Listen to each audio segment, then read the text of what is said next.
All right, we have an Oreck vacuum here that when you try and vacuum and then you push it forward and it's struggling to go forward. And so we're gonna replace the belt, fixes that problem. To start this repair, make sure the vacuum is unplugged and then lie it down with the bottom of the vacuum facing up. What is great about replacing this vacuum's belt is this Oreck vacuum provides the first belt change free. It's located right here on the bottom of the vacuum, so you don't even need to order anything on your first time fixing this. You'll remove the belt just right off of the bottom of the vacuum. You'll then remove the whole bottom plastic piece by unscrewing the 5 screws on the bottom. All 5 screws need to be removed in order to access the brush and the vacuum belt. 1, 2, 3, 4, 5. These 5. While you've got the plastic cover removed, this is also a great time to clean out your vacuum brush, the thing that spins and sucks up all the stuff because it gets hair and other gross stuff that's caught in it. It's just easier to remove it now. Once the belt is removed, you'll be able to see how much bigger it is than the new one. When it's stretched out, it's not able to pull as hard on the brush, which is why the propelling forward on this vacuum has stopped. Now that you have this top part out, then you just lift this up.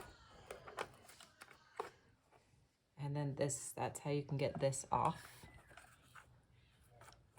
So on the side, there's also another screw right here. So we're gonna unscrew that so then we can get this off the rest of the way. Once that side screw is undone, it'll be easy to take out the old vacuum belt and loop on the new belt in its place. Then you'll put the screw back in and loop the belt back onto the roller brush. Okay, so this right here needs to be flush against the white thing so that it's not hanging out at all, because then it won't be good for it. So now we're gonna hook these things. These are gonna fit like puzzle pieces back inside of its part. There's like a bumpy part on this, on both sides. That's gonna be facing the back part of it. This is turnable, so you can just turn it until it fits back into that puzzle piece. Fits back into here. There you go. On this side and on this side over here.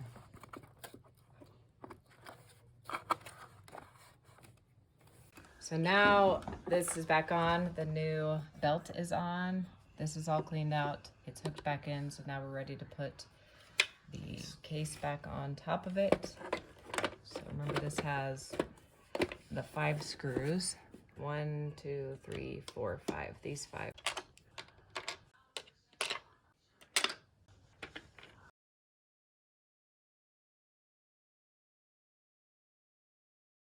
We replaced the belts, and now we're gonna turn it on. Yeah, exactly. Pushing forward now. Yeah, I can hear